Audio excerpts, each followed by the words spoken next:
Welcome, everybody, to this week's episode. We really appreciate you joining us. This podcast really shows us how we can all learn, live, and thrive off of each other. By sharing our knowledge through our conversations, we will impart some knowledge whilst learning ourselves how to progress even further. Here is your host.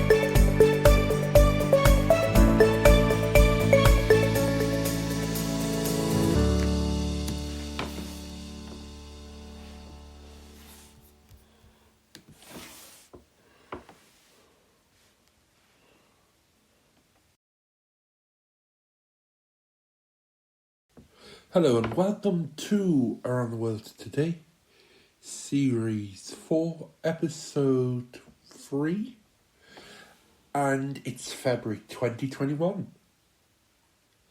And we've got a whole year of podcasts. I believe there's been one every other month or every month, and we're now moving to every week actually. So welcome. What we're going to run up today and talk about is, firstly, what's been going on. This is going to be a 40-minute podcast. I'm going to break it down to 20 minutes. So the first 20 minutes, we're going to talk about what's been going on in the last month.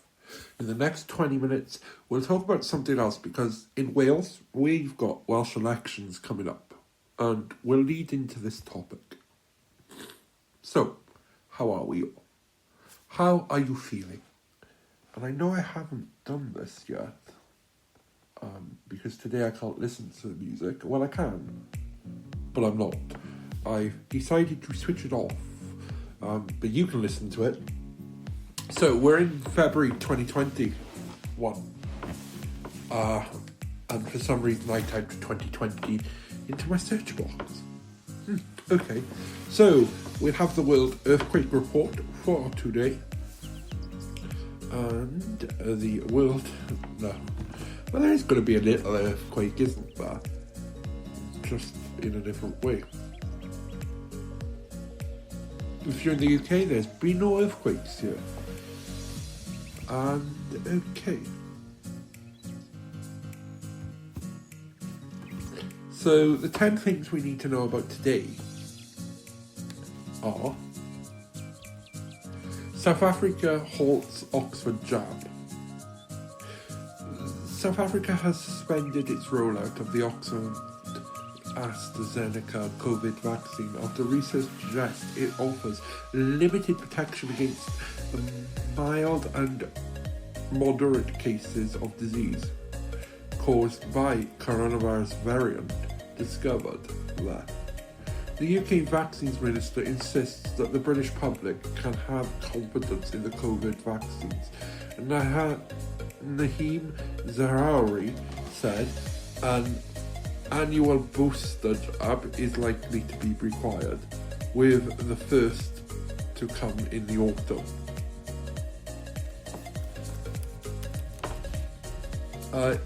Second thing, the Queen lobbied to hide wealth. The Queen's personal lawyers successfully lobbied ministers to change a draft law in order to conceal her embarrassing private wealth from the public. According to The Guardian, the government memos from the National Archives show that the monarch used a private solicitor to secure exemption from a transparency law. However, Buckingham Palace has claimed this is incorrect. We're going to talk why stories about the royal family are coming out right now, and how can you tell it's an election time in the United Kingdom. More heavy snow is forecast here in the United Kingdom. Further heavy snow showers is on the way to parts of England. The storm Darcy brings in winter weather. There could be as much as 15 centimetres in parts of the East Midlands, Yorkshire and Humber, practically over the Lincolnshire Wolds. The Met Office says it has been bitterly cold because of strong easterly winds from Ukraine and the Black Sea. 4. Possible probing to extremist groups. There's one extremist group I would love to hold a probe into, but they're counted as a political party, so you can't. More about that after this. Ministers have ordered an investigation into the extreme fringes on both ends of the political spectrum. The Daily Telegraph has reported the review will be led by Lord Walmsley, a former Labour MP who was appointed as a government independent advisor on political violence and disruption. He said that there is not an equivalence of threat between the far left and far right in the UK, with the latter a grave threat. Flood kills 14 in India. At least 14 people have died and 170 more are missing after part of a Himalayan glacier broke off, triggering a huge flood in northern India. The floodwaters burst an open dam and a dialogue of water poured through a valley. In the state of Uttarakhand, Indian Prime Minister Modi has said that India stands with the Uttarakhand and the nation prays for everyone's safety there. So they are the 5 top stories right now, and we're going to go over to them. So basically, why are we seeing stories about the Queen in a negative light? Could it be that Her Majesty is polling better than the Prime Minister? Could it also be that Her Majesty and the rest of the royal family are polling better than the Conservative government? But not only the Conservative government, the opposition party too.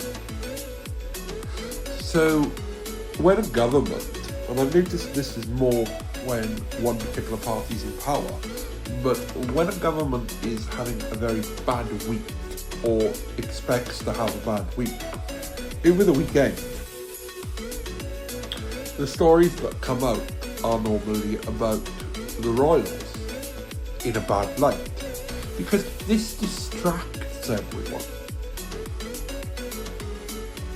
This government in the United Kingdom does like to distract. If you look at Brexit, this time last year, when Boris was having problems, before COVID got big,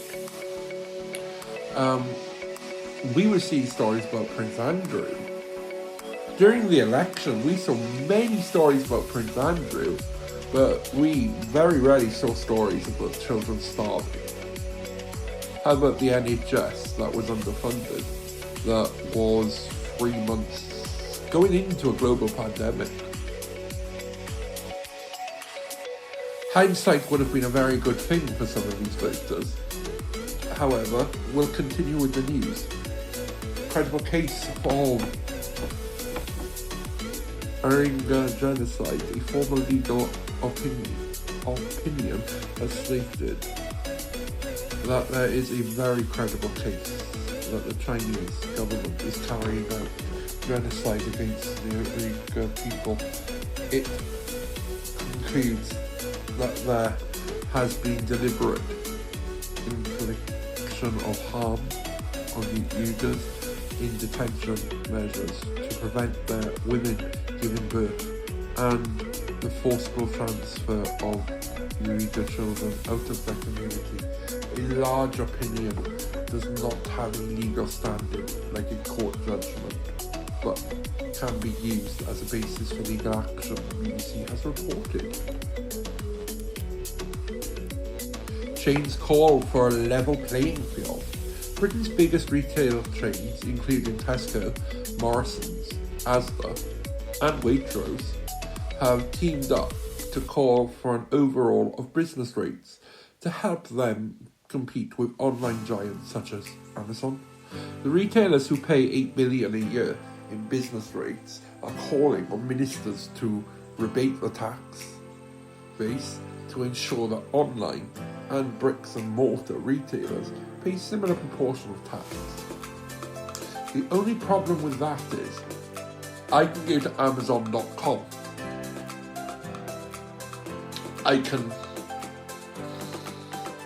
put a VPN on so they don't know where I am. I can search for the cheapest retail tax, order the product through that website on the VPN and not pay British tax and still get my product cheaper. So I would like to say Tesco's, Morrison's, Asda and Waitrose, maybe it could be worth you starting a predominantly online retail outlet to go with your bricks and mortar outlet. Yes, you do have websites, but a separate arm of your company. You know. Okay, so elderly have started to rebel on TV licenses. Up to 750,000 older people are refusing to pay for a TV license. The Times says that this is credited a 117 million deficit for the BBC, which was abolished license fees for over 75s. So over 75s in the UK used to get a free TV license. Now this has been abolished by the BBC.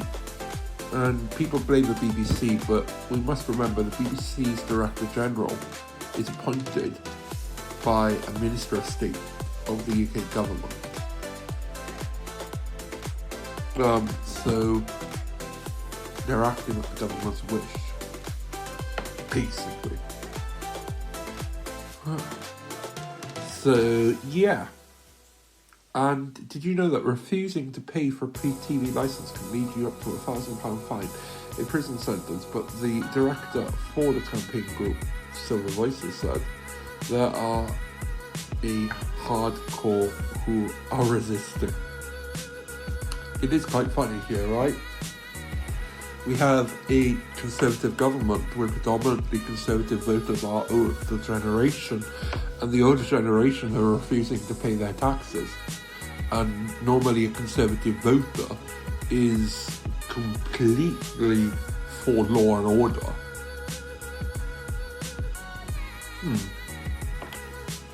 Number 9. Meghan eyes up politics. The Duke and Duchess of Sussex have held a private meeting with one of America's most powerful state governors, prompting renewed speculation that Meghan is considering launching her own political career. Officials for Gavin Newsom, the Democrat governor of California, confirmed that he had a virtual meeting with Harry and Meghan in October, weeks before Joe Biden was elected president. And she lives in that state. So he is a royal. We must remember that Prince Harry's grandmother is the Queen of the United Kingdom and her other territories. He is living in the state of California. Do you know what I mean? Although he has stepped back, he is still seen in this country as a member of the royal family, just like around the world. So you would expect the governor to call them to welcome them to the state. And number 10, Brandy stars in the Super Bowl. Tom Brandy guided the Tampa Bay Barracudas to a convincing 31-9 victory over the Kansas City Chiefs to extend his record for the Super Bowl wins to 7. Isn't that great? Do you know what I mean? 7 Super Bowl wins. 7 Super Bowl wins. So that's what's been happening today. We see what happened yesterday.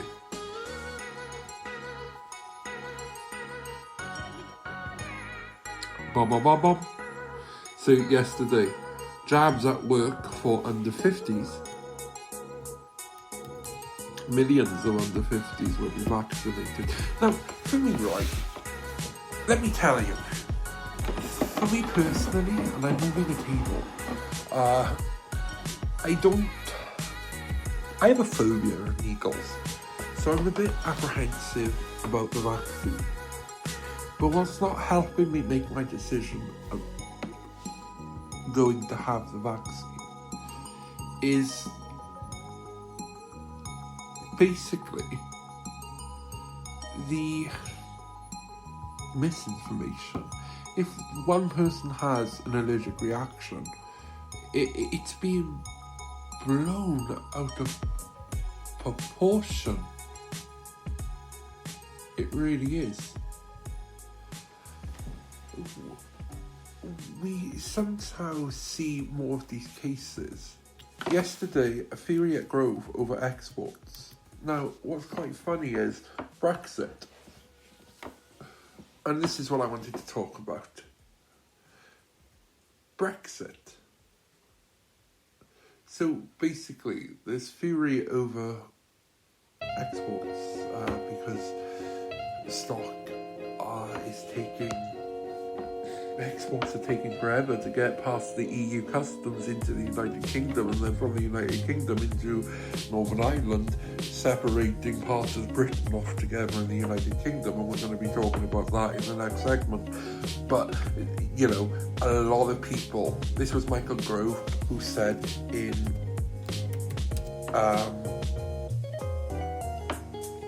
2019, 2018, 2017, that we'll do a deal. There'll be no difference between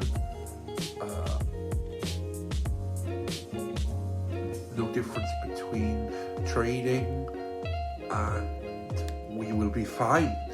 The EU will want to do a deal with us. They're not going to do stuff like this. There will be no border on the island of Ireland, and there will be no border in the Irish Sea. Well, guess what, Michael? There is a border in the Irish Sea, and there is a border on the island of Ireland. Here is what he said last week when the EU put Article 16 in place.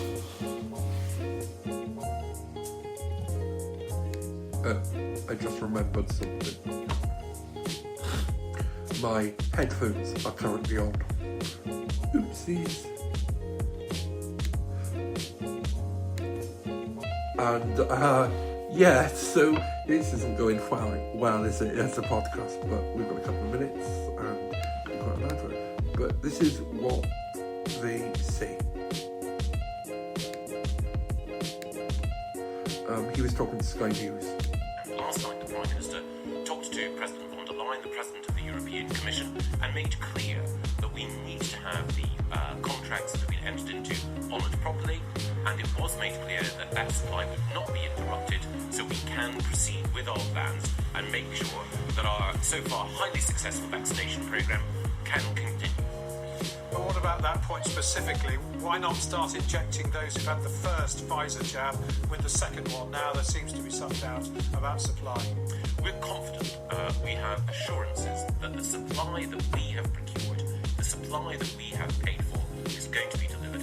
That's why we're carrying on with our programme, and I'm working with ministers across the United Kingdom in order to make sure that we can accelerate the rollout of that vaccine programme to make sure that there are more jabs in more arms, exactly as we've planned.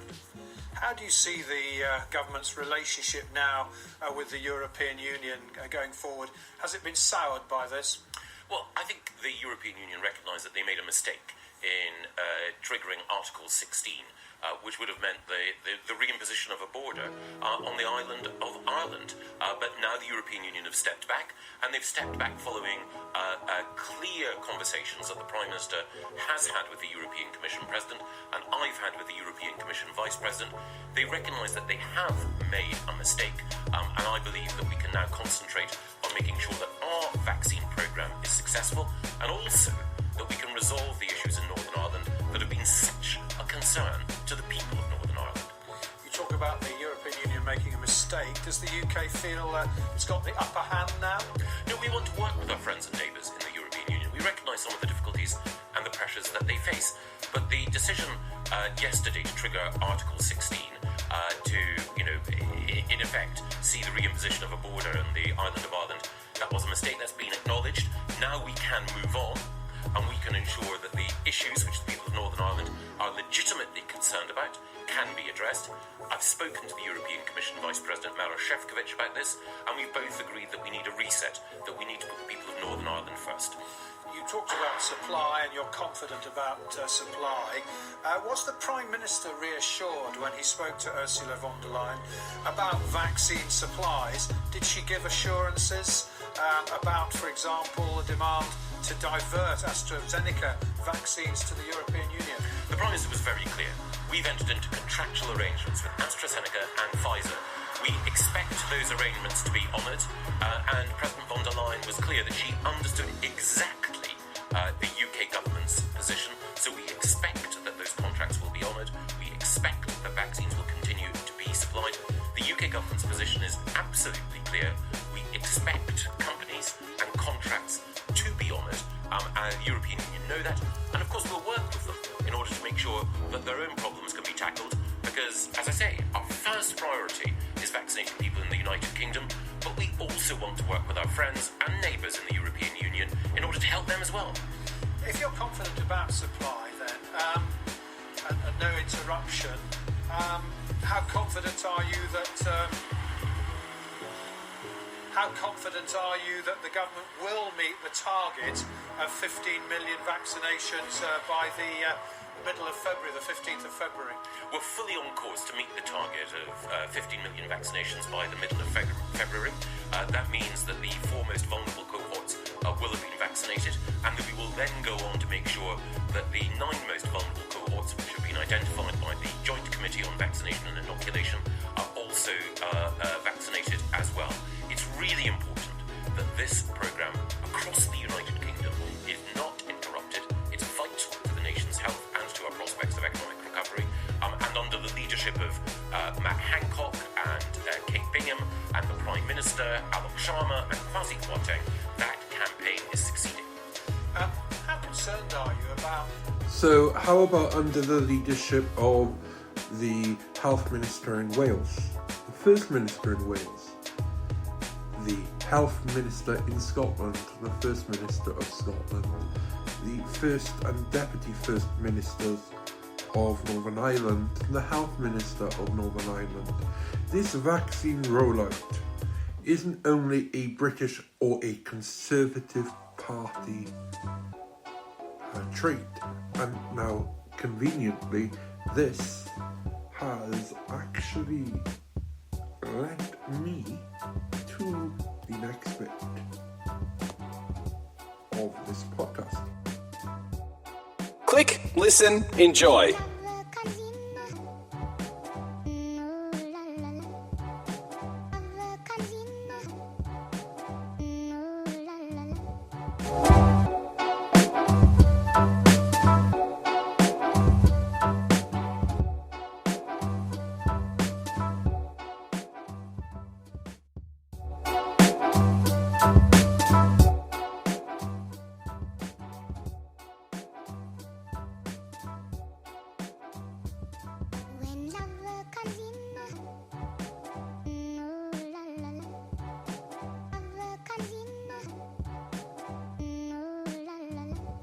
Keep listening to our weekly episodes to find out more.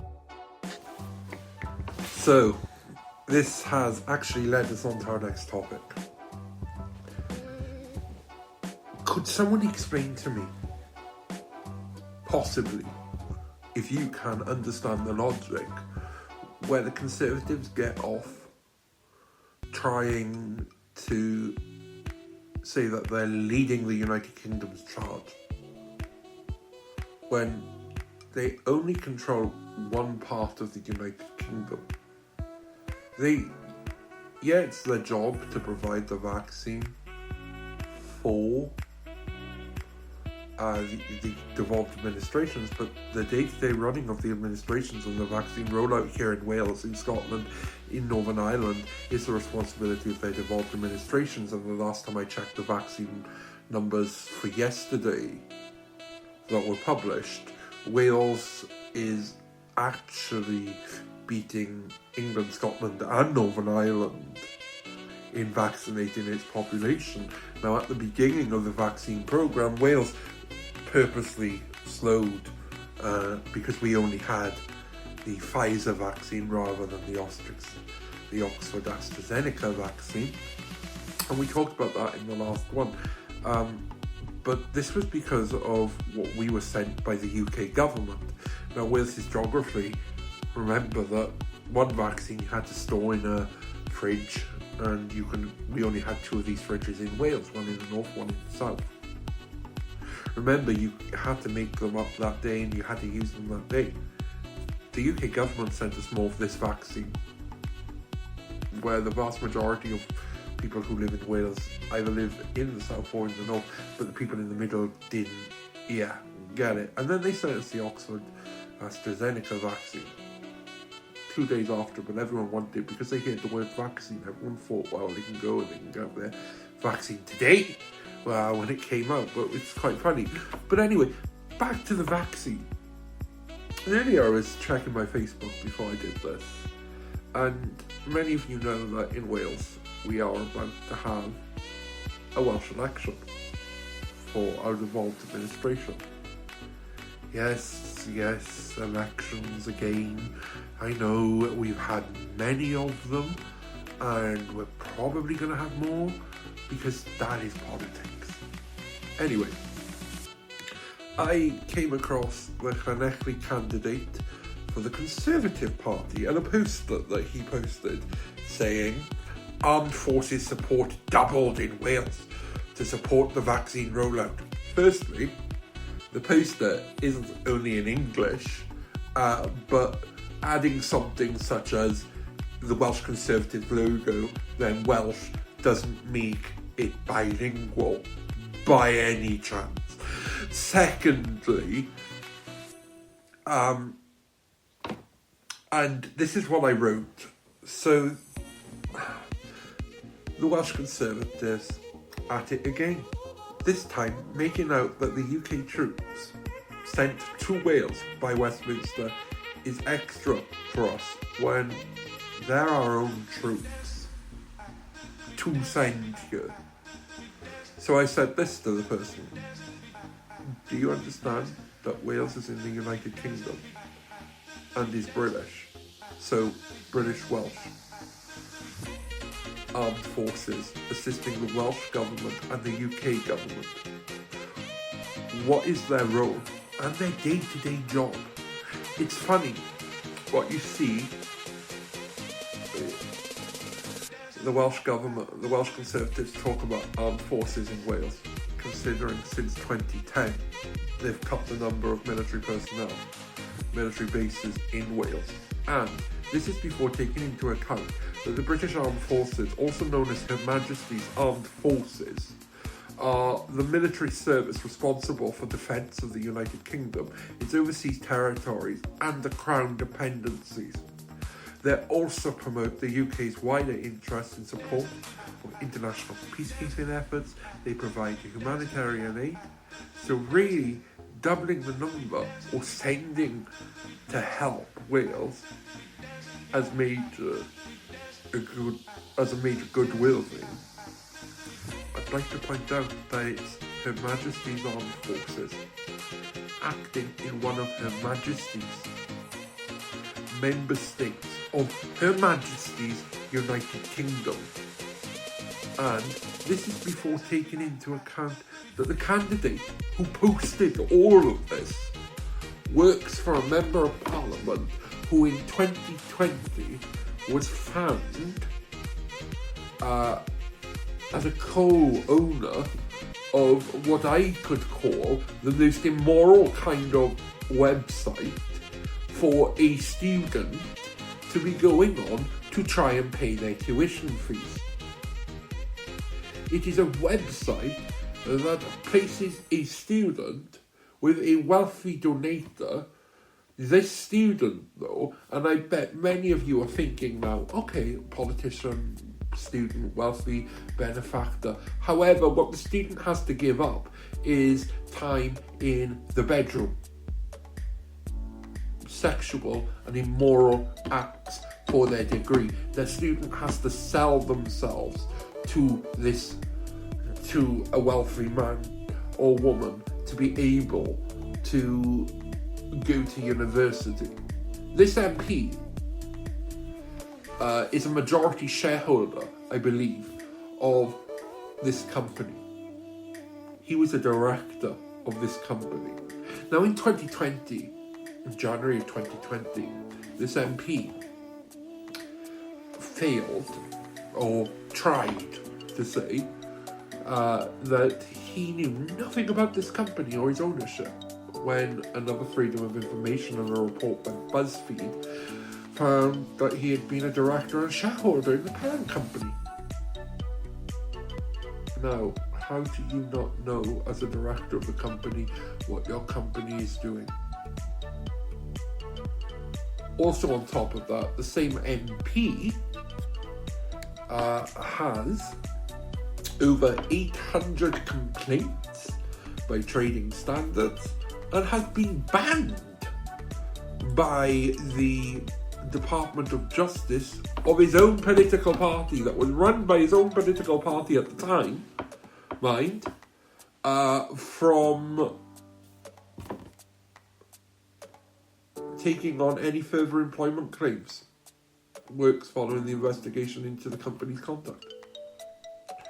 So basically, Wells is one of the owners of a company called Field Holdings Limited, the parent company. Action Direct UK Limited, a former claims management company of which Wills as a director in 2011, when the Ministry of Justice banned it from taking on any further employment claims following an investigation into the company's conduct. Sorry, but in 2011, the Ministry of Justice was controlled by the Conservative Party. And yes, justice is always a bit, However, we've also got that in July 2010, a Freedom of Information request 2417 was made to Buckingham Council, asking for how many complaints or referrals to trading standards had been made about a field house associated to the company Rapid Data Recovery Limited, which returned the response between the 1st of January 2009 and mid-2010. 37 complaints had been received, a figure of which included associated companies. In January 2020, after being elected to Parliament, this Member of Parliament threatened to take out legal action against BCBC over the matter under the Freedom of Information Act. It took him 10 years, and because he was in Parliament, he used his parliamentary privilege.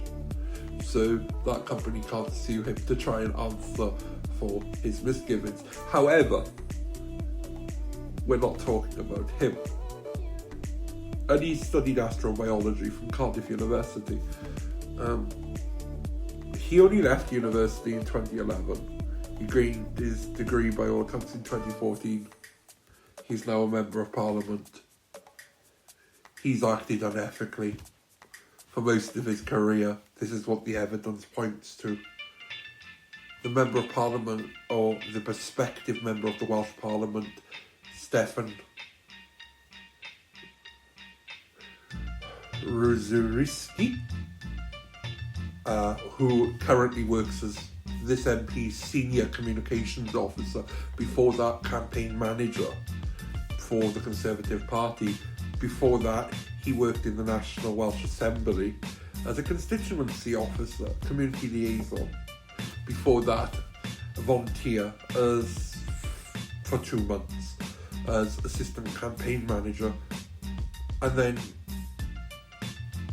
before that, what's quite funny, June 2015 to July 2015, there was no campaigning. So why would you need an assistant campaign manager? But it's quite funny that he went to university before that for 4 years. So this person has never had a job. No life experience.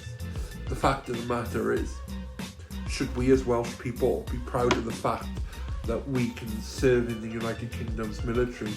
Or is it that the Conservatives' wish is not to say, well, you're equal, you should be grateful for your own military assisting our own people. No. Because that undermines every other person who has served in the military, past, present, and future, as part of the United Kingdom from Wales. I always thought that we keep the military out of politics. So trying to use the military and trying to say that it's only because there's a Conservative government in Westminster we are getting 96 extra troops, when the fact of the matter is, it doesn't matter who is in Westminster, because the troops are not Westminster's. The day-to-day running of the armed forces is kept away from Parliament. Yes, Parliament make the legislation for armed forces, but the day-to-day running of our armed forces is kept well away from the politicians. There are separations in government, separations in how it's done. Our soldiers, our armed forces, who put their lives on the line every day, swear an oath of allegiance to Her Majesty the Queen, her heirs and successors, not to the government of the day. Wales is a part of Her Majesty's United Kingdom. Scotland is a part of Her Majesty's United Kingdom, and so is Northern Ireland. We have the right to be able to execute and use those armed forces should there be civil distress, civil disobedience, even flooding. If the civil power requires assistance of the military, they have the right to call in the military. It's not my ruling, it's just the fact of the matter. So the Conservatives aren't really giving us anything extra. Now, military bases in Wales have been downgraded. Employment for Welsh people off these bases, because normal people in the communities work on them, has been cut. For an MP or a prospective member of the Senate as well, thinks it's right to work for an MP. When he went to university, he probably got student finance. He probably got, grants, loans. What's quite hilarious, his party would rather take away student finance. His party would rather that people go out and sell themselves. Look at this, right? How can you say you're going to be an ethical candidate when you are working for a member of Parliament who advocates students who are training to be doctors, nurses, lawyers, politicians in some counts, logisticians, councillors, fire officers, police officers, paramedics, teachers. How can you trust them when basically you're following a man who advocated students in these fields going out every day and selling themselves so they can pay for their tuition fees? To me, the Conservative Party in Wales really needs to get its act together before the next election, because they're about to lose. The fact of the matter is, we here in Wales, and with the Conservative Party here in Wales, have come out with so many scandals in the last couple of months. Okay, so that's it, and it did seem a bit of a rant against the Conservative Party, but hey, what can you do when you have idiots in power in Westminster? And I'm not advocating that we become an independent state. I just want us to have an equal say. I just want our students not to be able to go out and sell themselves so they can get a degree. Is that bad? I want businesses to act ethically. Now, I could never work for a person who has acted that unethically. it would hurt my moral compass. It would also hurt my professional campaign. And the fact of the matter is the Conservatives have never won this seat. I doubt they're going to this time. I'd like to thank you for tuning in to this week's episode. And remember, visit our Facebook page, www.facebook.com/RealTario, or tweet us at RealTario, or you can send us an email and it's at studio@realtario.com. Thank you. Bye-bye.